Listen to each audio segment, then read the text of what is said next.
রোজ রোজ দোকান বা রেস্টুরেন্টে না খেয়ে এভাবে সহজেই বাড়িতে টেস্টি এগরোল বানিয়ে এগরোল বানানোর জন্য একটি পাত্রে 2 বাটি ময়দা, হাফ বাটি আটা, সামান্য লবণ, 3 থেকে 4 চামচ সাদা তেল দিয়ে ভালো করে ময়ান দিয়ে অল্প অল্প করে জল দিয়ে মিশিয়ে একটা ডো তৈরি করে নিতে হবে। সামান্য আটা মেশালে খুব সুন্দর সফট হবে।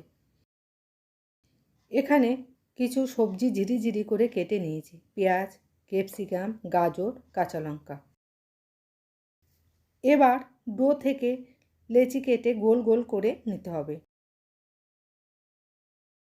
এরপর চাটুতে অল্প তেল মাখিয়ে লুচির মতো বেলে নিতে হবে। সবগুলি বেলা হয়ে গেলে প্যানে সামান্য সাদা তেল ব্রাশ করে সেগুলি সেঁকে নিতে হবে।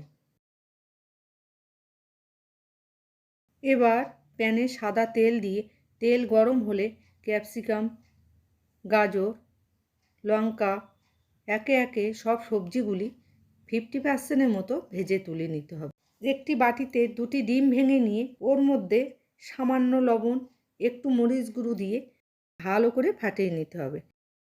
এবার ফ্রাই প্যানে অল্প তেল দিয়ে তেল গরম হলে ডিম দিয়ে তার উপরে সেঁকে রাখা রুটি দিয়ে ভালো করে ফ্রাই করে নিতে হবে। এগরোলের 2 পিঠ ঠিক এইভাবে ফ্রাই করতে হবে, তাহলে টেস্ট অসাধারণ হবে। এবার রোলের ভিতরে ভেজে রাখা গাজর, লঙ্কা, ক্যাপসিকাম, কুচানো কাঁচা পেঁয়াজ, শসা, বাদামের টুকরো, মরিচ গুঁড়ো, সামান্য চাট মশলা এবং টমেটো সস দিয়ে রোল করে গরম গরম পরিবেশন করুন।